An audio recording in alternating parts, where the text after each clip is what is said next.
That is all she wrote. And to talk about what is going on right now, we talked about two teams in the pregame that we both called teams that are in the conversation for top 8, maybe top 5, but not necessarily that we talk about as tournament favorites. Silver Sanction Saikai, our 7th seed in this tournament, who got some big wins right after getting sponsored but never took home that big tournament. Kairos, the team that has been so close to making top 5s, has always been hanging around that mid-range. Never gotten that big win. Never got that big tournament win in Splatoon 1. This is the best that they finished, I would say, on any major of Splatoon 1 or Splatoon 2. Both of these teams guaranteed top 3 right now. This is amazing. If you were worried that Splatoon was getting centralized around top teams taking it, this is the tournament for you. This is the 7th seed, this is the 9 seed sitting there. In loser's bracket, the number 1 seed and the number 3 seed are fighting. One of them goes home early. The number 2 seed is going to have to play against probably the number 4 seed in this situation. What a tournament this has been, full of upsets, full of great matches, and this is what makes Splatoon so exciting to watch. Exactly. This meta is like you said earlier, it's not even 2 months old. This meta is still evolving. And you know what the best part about it is? We're going to get more maps, we're going to get new weapons, and we might even get a new mode. There are rumors out there about a new rank mode. We'll see what happens there. So this game has a lot of room and exciting things happening for it. So make sure you guys stick around here. This has been great. And I can't wait to see how this tournament lines out, because this could actually start setting the tone for a lot of plays and tournament runs in the future. Yo, I got to make a couple of reports here in the losers bracket because more has happened. So Team Olive took the win over Ronin Kanton. Ronin Kanton, our 44th seeded tournament, or 44th seeded team, making it that far, losing to Team Olive, certainly not a bad thing at all. Congratulations to making it that far. Synergy takes the win over Deep Blues, and now fire off the cannons here. STDX, our top seed, loses to Extermination, our number 3 seed in losers bracket. They are out, and if I'm not counting this wrong, I don't even think they've made top 8 in this situation. Incredible stuff. I can't really call STDX losing to Extermination an upset. That's the 1 in 3 teams, but still, certainly not the performance they were looking to have happen. Rising Moon takes the win over Legacy. Team Olive, it looks like, takes the win over Synergy, if this is correct. So they will be up against Creme Fraiche that we just saw. Extermination and Rising Moon playing. That's the 3rd and 4th seed team fighting. One of them's going to have to go home early. In the bottom bracket at that. In the bottom bracket. Like, what do you even say to that? And then what? It's just... I am a fan.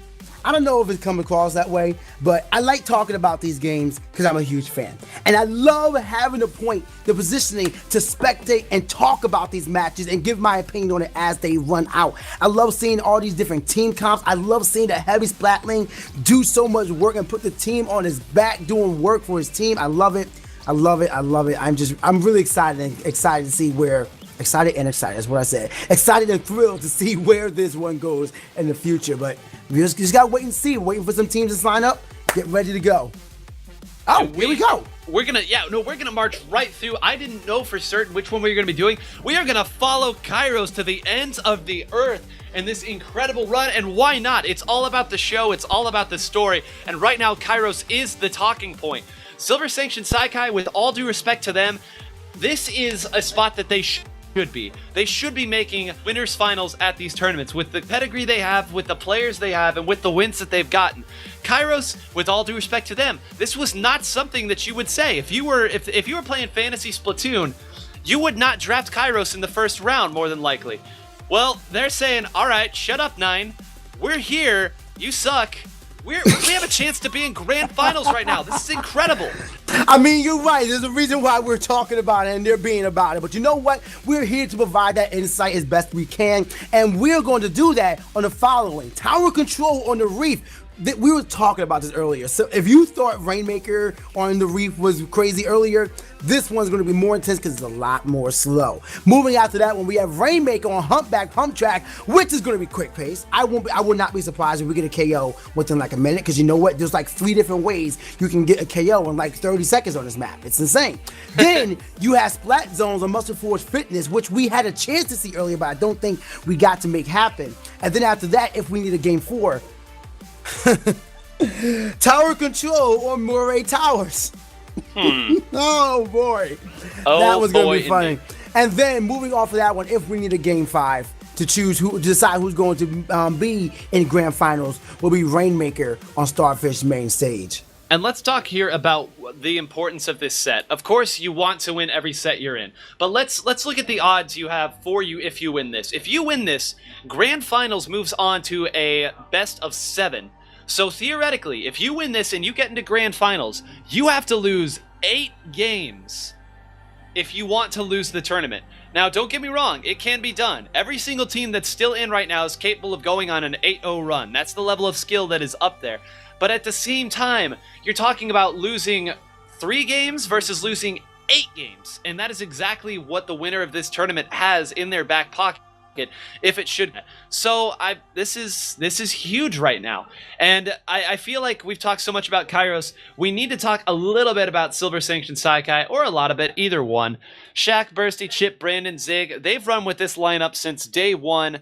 Shaq, they're shooting extraordinaire. Chip, a brush main, and they've got a lot of versatility with the rest of the players to switch around with what they want.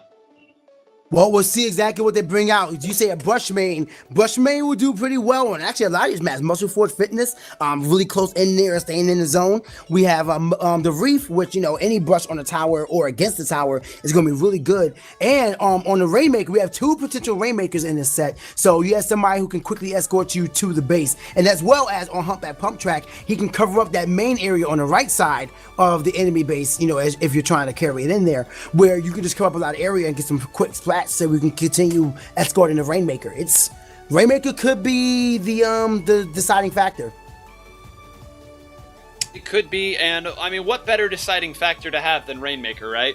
The most volatile of maps and matchups here. Humpback Pump Track, you can get points so quickly either way. So, and if it does go to Starfish main stage, that's another one that can just get out of hand so quickly if you're not careful. So many ways that you can go about getting those points. I know I say that a lot, but that's one of the reasons I love Splatoon 2, is that's the case for a lot of maps.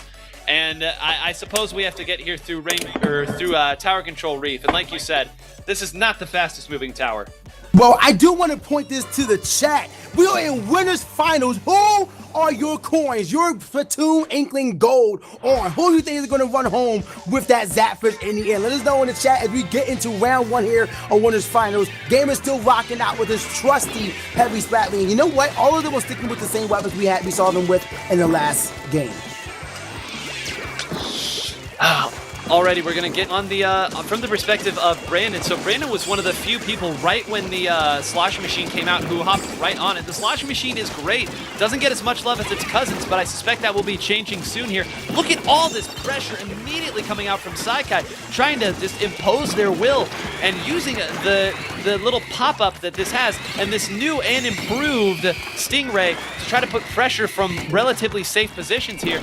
Gonna get a chance to do just that as the pressure continues to come on. And right now, Kairos has to figure something out here. They're on their back foot here. The issue here is that you saw them, like, they have control over the play. Like, they're putting a lot of pressure against Kairos, but the issue is, because all of them were putting pressure on them, no one was escorting the tower. And then when one person, Shaq right here. I see it, big dog. I say, hey, Inkjet, hey, I like it. Look at that 4v1, and they're able to push past the checkpoint. Really nice play going right under one of their points, and then launching up immediately with the Inkjet and saying, hello, surprise. But, Jeremy pushing them right back after a great play and stopping them at the 44-point mark. Oh, no. Actually, no. Zig is the one who gets back on the tower and is able to continue pushing it. Drops an ink armor for his team, takes out Red, and is he able to keep... Actually, no, someone else got back on the tower. We see a little bit of lag going out right there. We see him putting up on the tower and is jumping back and forth. Not enough to put much pressure on it, though. And they still haven't lost firm control of the tower, although enemy team has pushed it away.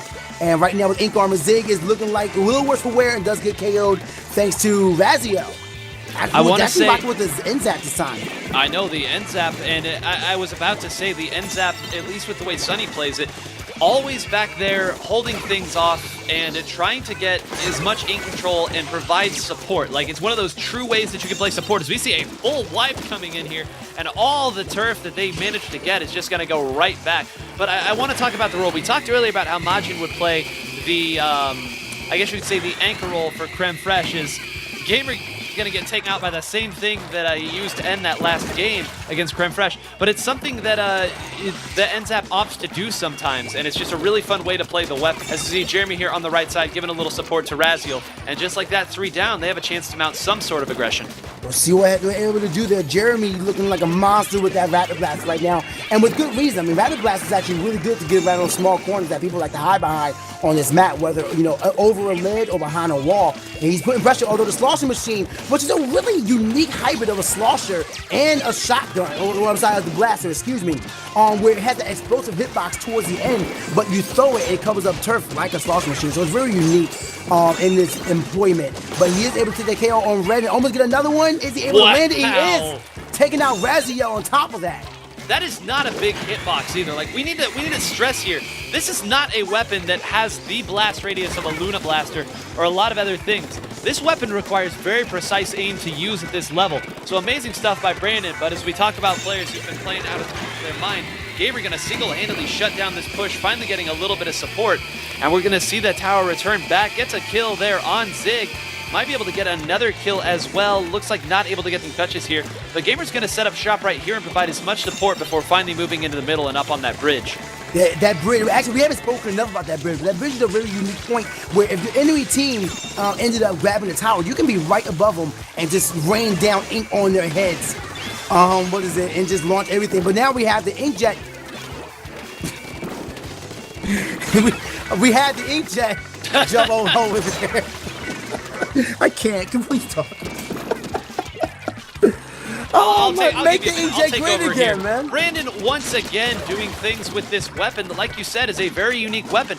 Gonna continue to get another kill. Gonna set up shop right here again. I think this will be about the 3rd time that we've seen Brandon go this way. And once again, Gamer is there to shut it down. This has just been Gamer's office here.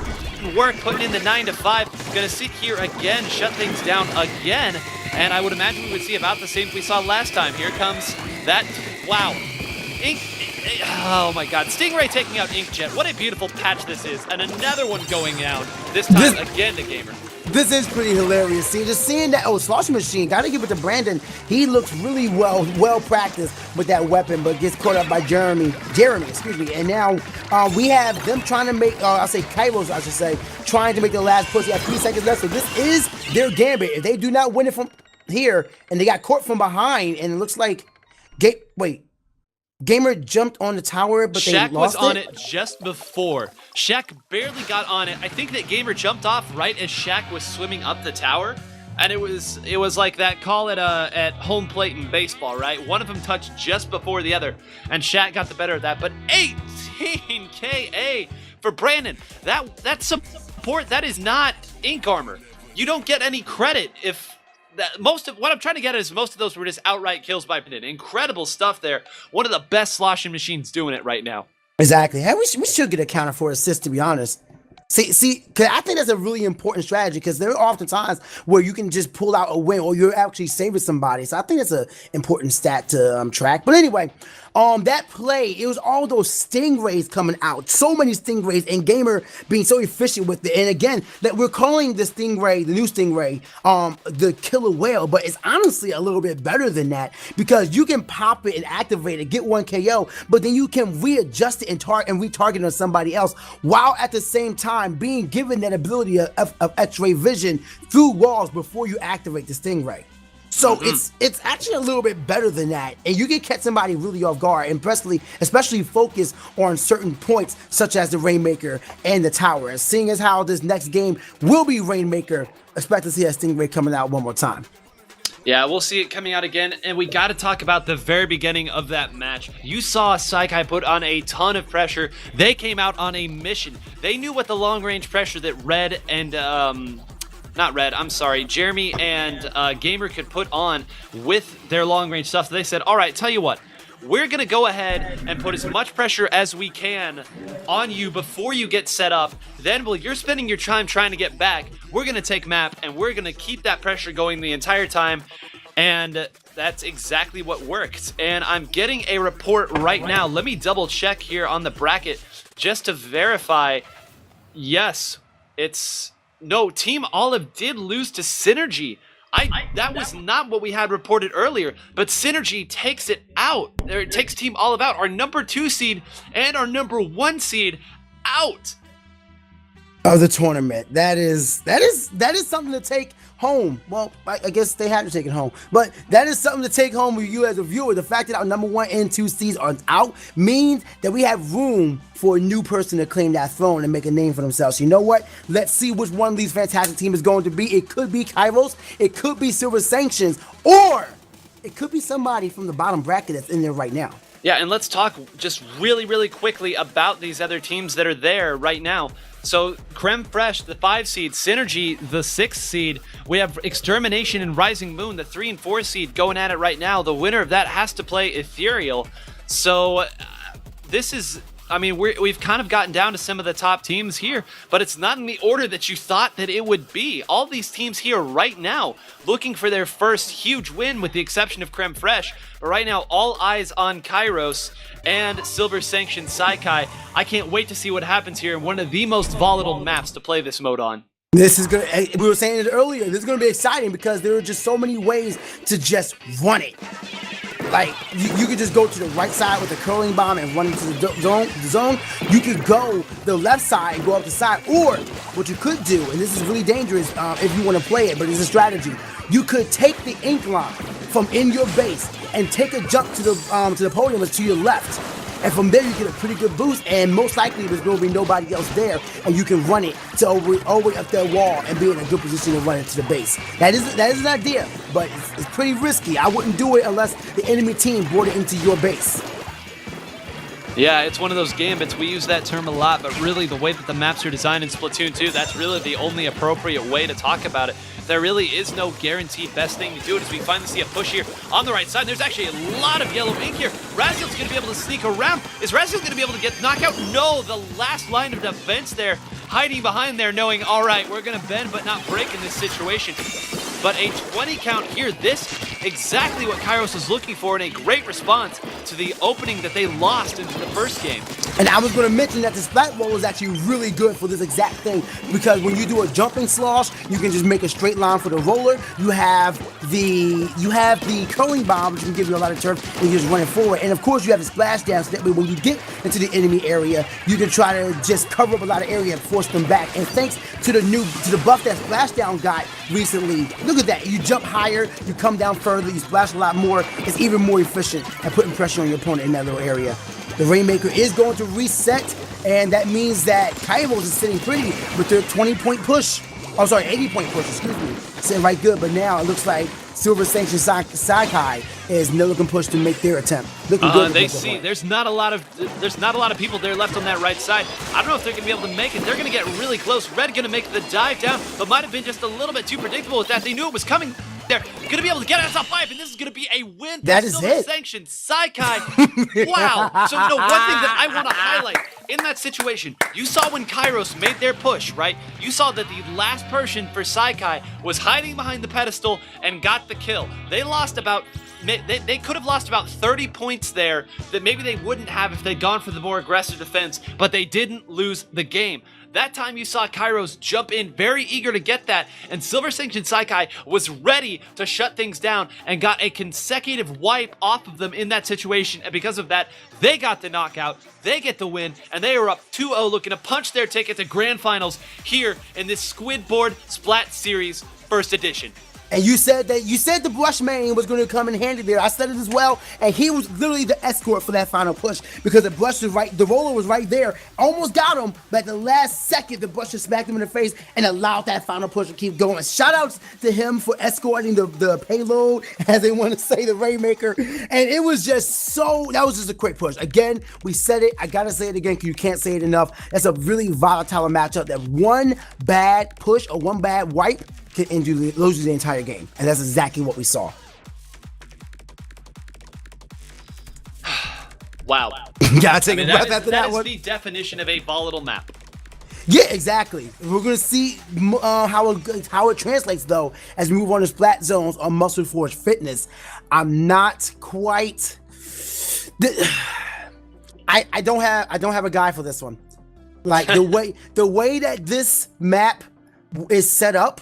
Like even the weapons on point, the point guards, as we saying, are not going to be able to do as much. You have a charger, you have the heavy splat link coming out from Gamer, but this is the map where a lot of weapons will be able to do a lot of work.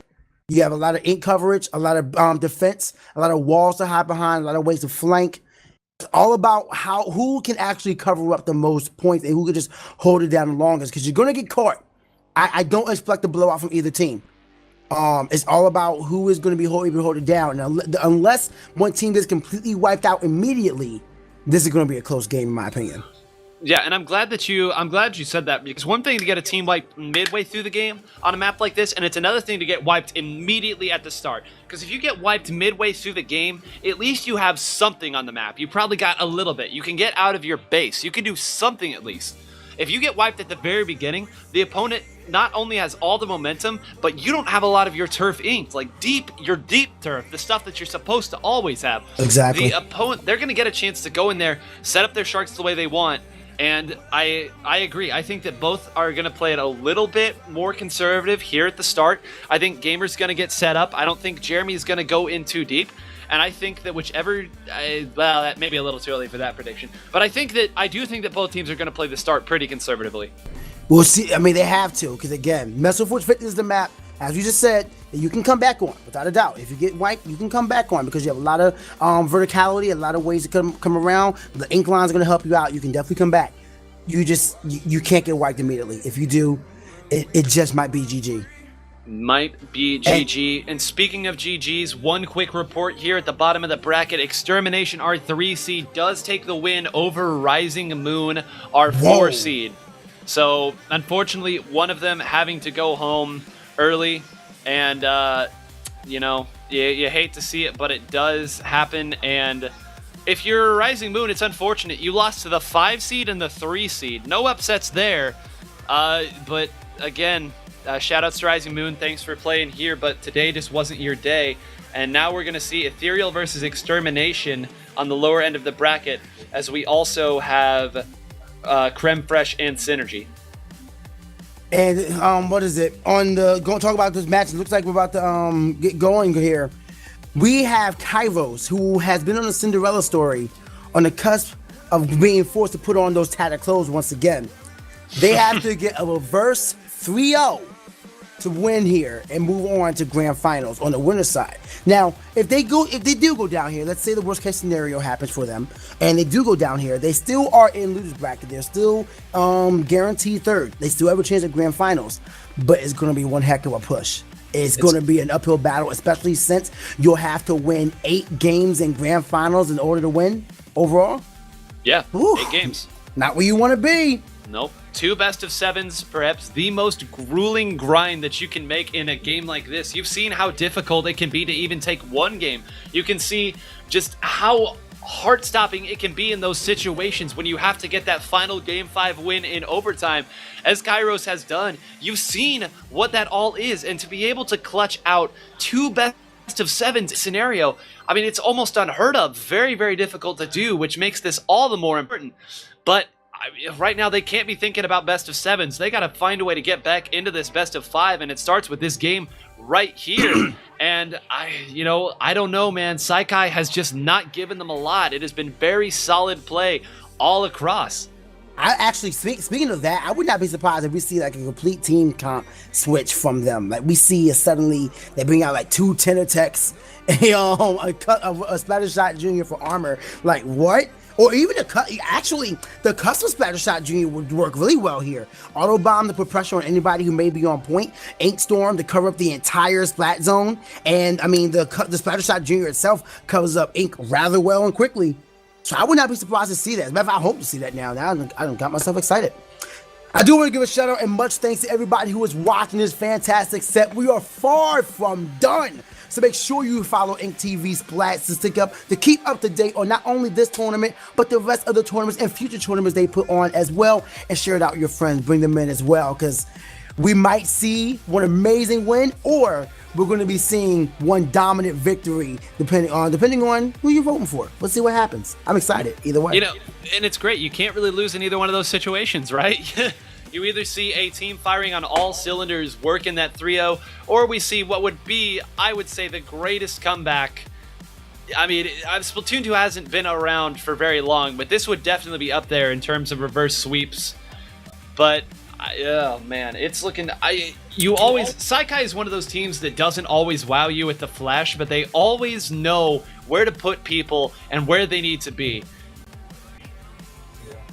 We'll see what happens, but I mean, at this point, we're just waiting on the team to prepare themselves. I mean, even if Kairos is able to pull it off on Muscle for Fitness, we have to take it back to tower control on Moray Towers. Yeah, and it's like, will they be able to run on that? I mean, they did do well before on this one, actually, didn't they? Yeah.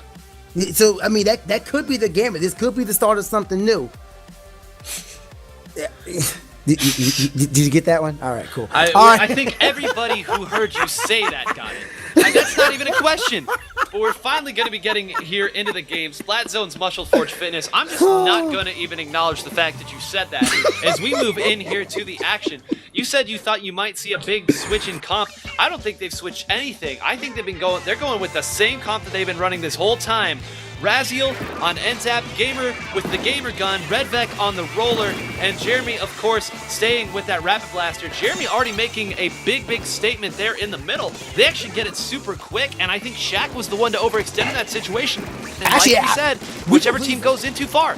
We completely forgot to mention the Rapid Blaster, but yes, the Rapid Blaster, thanks to how far it reaches, look at that chicken bomb go, that's adorable. Thanks to how far it reaches, it comes like all the walls that we were just pointing about, the part I was touting, gets completely stuffed out by the Rapid Blaster while keeping the Rapid Blaster in a safe distance. So I mean, that's a great play for them. Gamer right now keeps taking his point, putting on pressure on the bridge, as well as making sure their ink remain on the zone. They have control. They might be down to our team member right now, but they have firm control, and the slosh machine is going to catch them off guard, but still putting on a lot of pressure. And now Brandon with that slosh machine is taking out Souls, and Saikai is able to take control of that zone, but will they be able to retain it for long? It's not looking quite likely until that ink armor launches. Oh, do you see how far that slap sent Zig there? That actually might have saved Zig. That pushed him behind the wall so Gamer couldn't get the follow-up. I mean, that ink armor, it might have been more of a blessing than a curse that nerf they gave it. For those of you guys that don't know, any excess damage from a shield break, from the armor break, I will say, is going to force your opponent back. So, I mean, I guess on tower control was bad, but in this scenario, it was a savior. It was a savior, unfortunately getting pushed right back. Gamer going, finishing the meal that he had started, and I think we're going to see the zone switch all the way back, and we do. Not the biggest penalty being applied to Saikai here, but they got bigger problems to worry about, namely the fact that they are getting encroached upon, and they are very quickly losing what little map they had in this situation. You see Shaq there trying to shark, gonna take out Jeremy just barely, gonna use that splash down to try to get a little bit going. You see Zig booyahing, Zig using that to let his teammates know, hey, I've got ink armor, find your way in now. You're gonna see Chip doing just that. Brandon coming here on the flank, taking out Gamer, and what a methodical and surgical dismantling of that defense. Right now, Jeremy, that Rapid Blast we were saying earlier is coming through, but that Splat Bomb was enough to, and that's the scary thing I don't mention enough about the Splat Bomb. I'm sorry, not Splat Bomb, Burst Bomb, excuse me. When Burst Bomb launches, you put your opponent into a panic, because they had to look around, see where it came from, and try to get you. And by the time they even figure it out, you're already putting pressure on them. Now, Burst Bomb can just disorient a player so quickly. Right now, we have a splash down coming out from Shaq, which is often used just to refill your ink, as he did right there. He was throwing his bomb out, he was pretty low, but he got a charge up. He said, you know what, I'm going to activate it right now, cover turf, and get my ink back. But Jeremy still just putting on pressure between those, all these explosions his kit can provide. The Rapid Blaster explosions, and that was a nice attempt by Chip. All right, I appreciate it. Great evasion. Great evasion, you're right. Quick zigzag. Serpentine. But, oh but my still. gosh. But right now, they are trying to hold it. Saikai is trying to hold it back, but Kairos is in control, getting their countdown after losing the penalty. Now getting their countdown, but Chip is sitting pretty. What was sitting pretty with that inkjet, but that quick stingray coming to him, putting pressure and say, hey, I'm gonna kill you. So he had to get out of there. The inkjet is now launching, but still not enough. 10 seconds, 11 seconds. They're trying to get this positioning back. Chip is putting pressure on him, but not enough to take over the zone. But with the brush, he is not able to do it. Oh, actually, no, he does pull it out. There it is for himself. I gotta point it out there. Only got one kill in that situation, but forced two people back in the backside of zone, which was just enough. Even though they didn't have the biggest advantage in terms of players, they had enough time to get at least some ink on the zone for the couple that were alive. Chip's gonna again continue to come up here and try to put some pressure, move Jeremy over here to the side. But this has been, like, this is the strength of what Kairos has been doing. Gamer and Jeremy, the two names we've been saying all day, have been able to get set up and continue to put nice, safe pressure on from a distance. You see, even though they have the zone is about the only ink that they have. And after this bomb rush comes in, I'm not sure they'll have zone. They don't. No, they definitely just lost that. Shout out to that bomb rush from Jeremy. And this is where his kit is going to be so glorious for him. The fact he's able to cover up so much turf, but Shaq not wanting to let Jeremy live, putting on pressure, but loses him in the... Did he squid jump back to the base? He squid jumped somewhere. All right. Shout out to him, but he lost him in the frenzy. Was not able to pull that out. But the Stingray is going to catch him. And now Shaq goes down. It looks like that was Gamer. Yep, of course it was Gamer. Who else would it be but that Stingray on the other team? My man coming through there, they're putting that sprinkler, right there on the center to cover up turf, and they're not bothering it at all. So even though they're covering the main turf, they're not touching the sprinkler. Although they do lose control with 7 seconds left, they want to get this back and get it back now. 3, 2, 1, and they are in control. We are into overtime. This is Kairos' glory. They have to pull this out right now. If they want to pull this out, they have to take this back. Oh, now. Red got that double. Got that double. That is going to be the game-winning play for them. Wait. I know that Gamer got the very last kill, but I don't know how. Red moved through and got 2 kills. They had 3 people in zone, and Red took out 2 of them. Amazing there by Redvec. We've been saying Gamer, we've been saying Jeremy. Red saying, hey, wait a minute, I'm here too. What an incredible way to finish that game. These teams are putting on a show right now. They know what they do. They say, hey guys, we're going to make this into a game 4, so we're going to make this really cool. No, I'm kidding. Collusion. Collusion. But it was that was a really tight match. Literally the last second, suddenly overtime. The only way it could have got closer if it was 1 second on bonus. That's the only way it could have got closer. But you know what? They are able to grab it. We are moving into game 4. Kairos is down, but far from out as we move into Moray Towers, tower control, and what do you have to say about this one? I mean, so everyone who played Splatoon 1 knows that this was a grind of a map. This was so difficult to get past. It moves much faster here in Splatoon 2, and it's almost completely, the narrative's almost completely switched. In the last game, going down 1, you still had plenty of opportunities to come back and to slow things down and to not get wiped. Here, if you go down too early, you might just lose after 1 wipe. And I know that I use the term snowball a lot, but you gotta believe me here. If you go down 4 very early, the opposing team is going to take more turf than you. And let me explain what I mean by that. You are going to have the chance to get back via your narrow pathways. The opposing team will take both your snipe and your overlook, and those are huge patches of ink that they can put 1, 2, even 3 players and keep the pressure up, and you don't have to get much farther than that to get the knockout. So exactly. Again, don't be surprised if both teams play it pretty conservatively here, and you gotta think that Jeremy and Gamer here once again using this long range. Saikai, they're starting to figure Saikai out. I mean, there's no reason for them to change their comp, in my opinion. That Rapid Blaster and Heavy Splat is going to do a lot for this mode, and that they can't lose control. They have to keep that because Moray Towers is notorious for 2 things. It's depth and that point. But on tower control, that point doesn't matter because once that tower is moved out that pit, you have to play out of your point and onto an area where you're actually at a disadvantage because of how low you are and all the different obstacles that are in your way while you're trying to take that tower back. You're into that narrow corridor over there. Meanwhile, they're flanking you from the other side. It's really tough. It's really tough to wrap yourself around and wrap your team around to really make sure you can control back on Moray Towers. Basically, that pit is your zone. You lose it, the game is going to be like 75-25 out of your favor. So one thing I will say here, you see 5 people on each team. Subs are allowed here, and I think that's part of the reason we've had delay between the games. I have no doubt that Brandon of Saikai is just licking his chops right now. The sloshing machine here. I want you to think about that on this map. I want you to just think.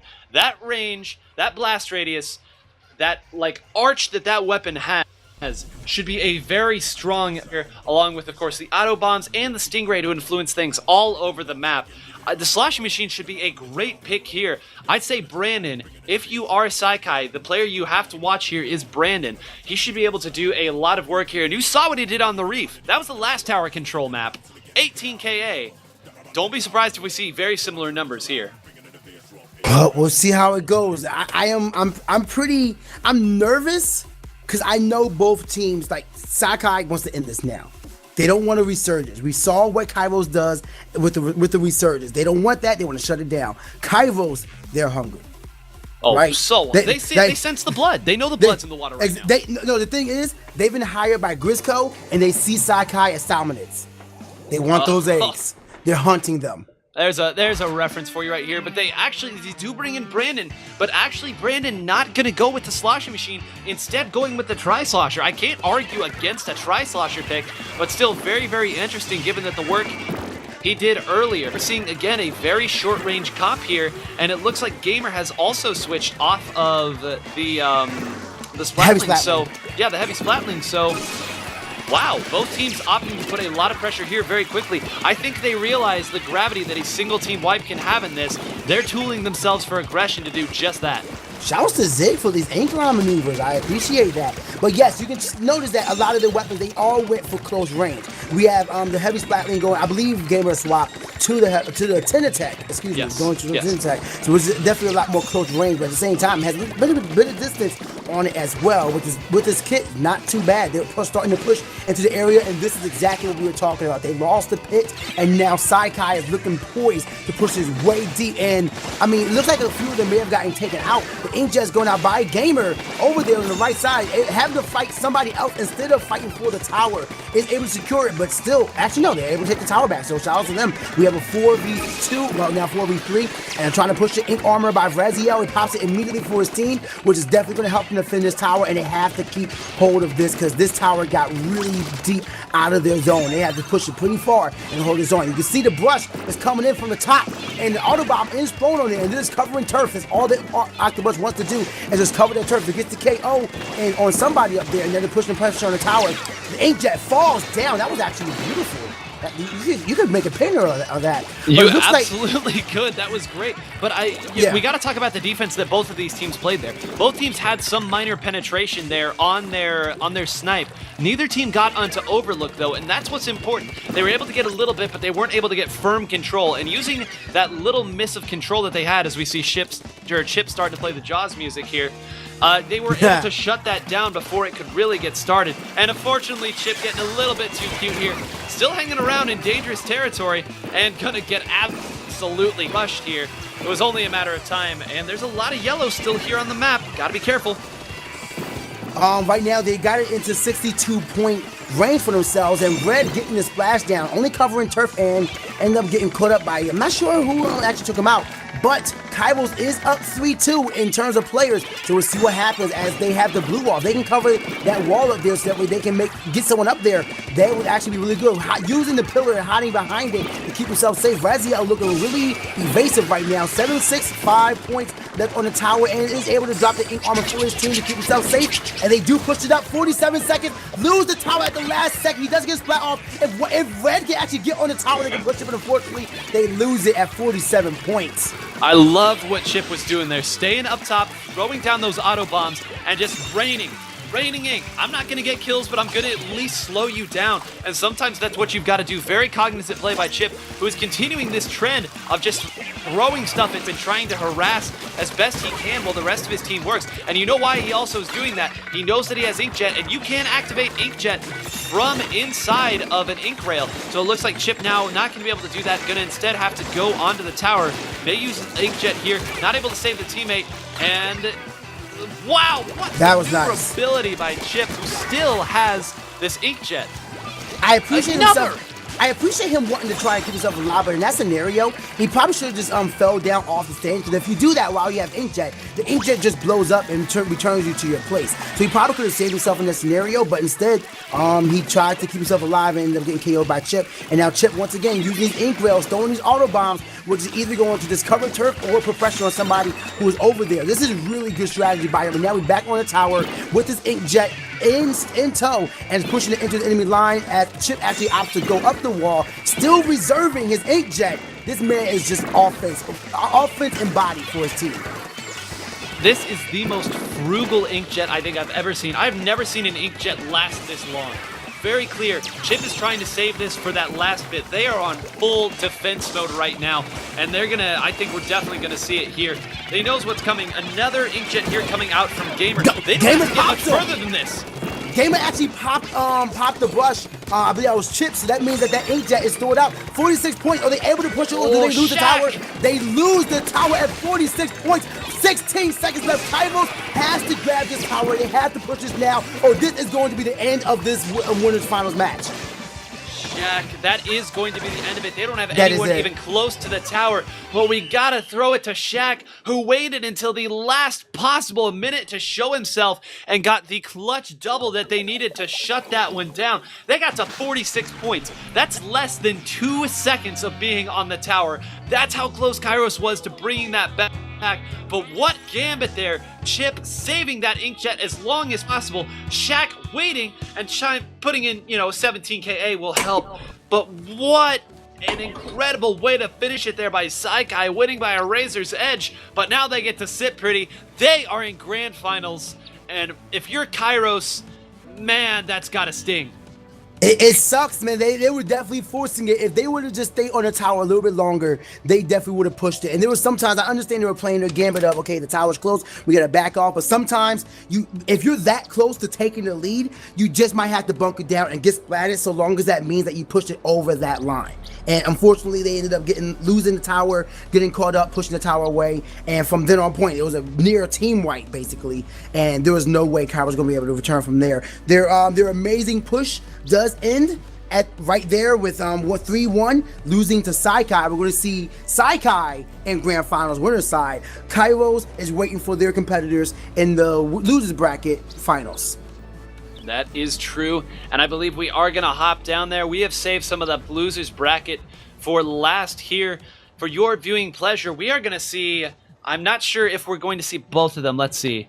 Okay, never mind. We are going to go ahead and take a 5-minute break here. I am going to take my break. You are going to get to commentate with FLC, the FLC, the legend. And so that's going to be a lot of fun. Again, everyone, thank you for watching today. Thank you for tuning in. This has been 9-Hole Grains. You can follow me at 9-Hole Grains on Twitter. All I talk about is Splatoon and complain about Fire Emblem. So if you're interested in either one of those things, go ahead and follow me. Tweet this out. Follow InkTV Splat. Follow PK Sparks, this man right here. It's been awesome commentating with you, man. And enjoy the last part of this tournament. I hope to commentate again with you again soon. And again, guys, my name is PK Sparks. If you got, first of all, I will be in the chat. So while we're in a break, I'm drinking my water, getting a little snack. But you know what? If y'all want to talk about anything regarding the tournament, feel free to do so. I'll be reading. Follow me on Twitter as well at PK Sparks, PKSPARKXX. Show you boys some love. I'm a Nintendo content creator. I play a lot of things, but especially Splatoon. So make sure you come through to my streams and YouTube for that, and of course the pinnacle of Mario Let's Plays. But we are going to take a quick break right now. Thank y'all for watching. Share the stream out. Follow InkTV Splat and visit Squidboards. We'll see you guys in just a bit.